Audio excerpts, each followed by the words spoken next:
Ratusan orang di 4 kecamatan di Kabupaten Asahan kembali melakukan aksi unjuk rasa menuntut perbaikan jalan mereka yang rusak akibat pembangunan jalan tol Kisaran.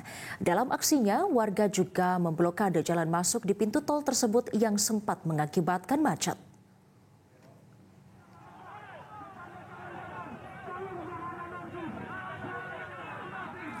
Ratusan orang dari 4 kecamatan yakni Kecamatan Pulau Banding, Setia Janji, Buntu Pande, dan Tinggi Raja memblokade jalan pintu keluar masuk di depan pintu tol Kisaran.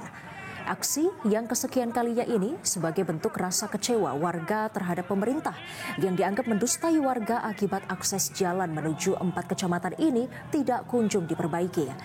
Jalan yang rusak ini menurut warga akibat pembangunan jalan tol Kisaran yang mengakibatkan debu tebal yang berterbangan di saat cuaca panas dan jalan berlumpur apabila hujan. Arif selaku koordinator aksi meminta kejelasan dari pemerintah alasan tidak dibangunnya jalan mereka sesuai dengan janji saat proses pembangunan tol.